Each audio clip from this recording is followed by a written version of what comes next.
Hello, my name is Jules and I'm a end-of-life care facilitator at my local hospital in Shropshire, and I am also a proud ambassador for the Good Grief Trust, and I just wanted to talk to you for a couple of minutes about the importance of kind language when looking after and supporting people who have got loved ones at end of life, or sadly their loved one has died, and also to help people come back to work after a loved one has died. And that support that we need from our colleagues is so important. So for me, with kind language, we really shouldn't be using the words body. We should be saying person. We should be saying the name of the person. It is so unkind for people to say, when somebody has died, would you like to come and view the body? No. We visit the person when they are alive, and we visit them when they have died. And kind language can make such a difference. So it's really, really important that we use the person's name if we can, and say, would you like to come and visit, and say your goodbye. So I'm hoping this little film might help the police force, also the ambulance staff, and maybe even undertakers, mortuary staff, NHS staff, but whoever it helps. I hope it makes a difference for one person.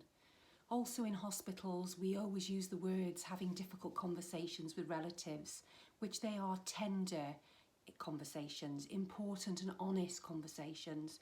If we say that they're difficult, sadly, people might put them off, and we really need to make sure that they do happen.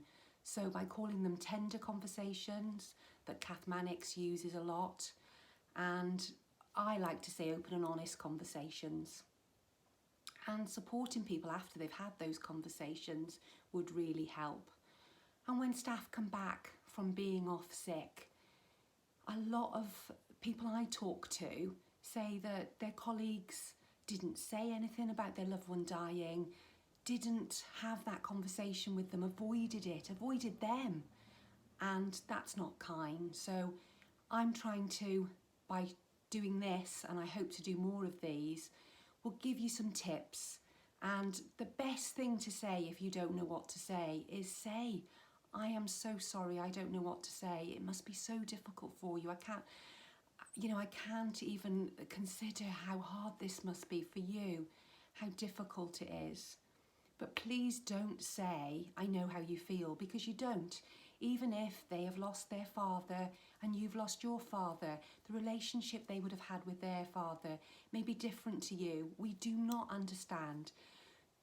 Grief is individual, and we need to support people, and you have waves of grief. So you might have one okay day and the next day you can't stop crying, and that is normal and natural, and we need to tell people that.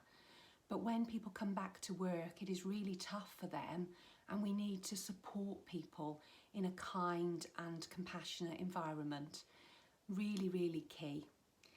You know, things like carrying tissues around with you and offering tissues to colleagues is really important, and signposting them to the Good Grief Trust, which they have over 800 charities under that umbrella. So Child Bereavement UK, so many places that can help and support, so you can refer on, signpost. But they really want to talk, they want to be listened to. They don't want to hear about what's going on with you and your story when they've plucked up the courage to talk to you about their loved one and how much they miss them. So they really do need to be listened to, and I can't emphasise that enough. So I do need to touch on the police force and when they're dealing with suicide. And please do not use the words commit suicide. That is such an old-fashioned, out-of-date term. They took their own life, and it's heartbreaking for the family that are in that situation. But to use kind language and say their name and allow them to come and say goodbye to them if that's appropriate to do so. And be open and honest with them how they look. But if they want to go and say their goodbyes, then we should support them to do that. So I'm here because my best friend took her own life. Sorry. We always apologise for crying, but we shouldn't, because it's you know, it's normal and natural. I'm talking about my lovely best friend Janet, who died in February 2019. She was beautiful. She was a nurse. She was beautiful inside and out, and the kindest person I ever knew. And part of me will never be the same, because I miss her every day. But please, you can't take away the pain of us losing people, but you can make it easier for us. You can make it kinder. Please use kind language. That's all I ask.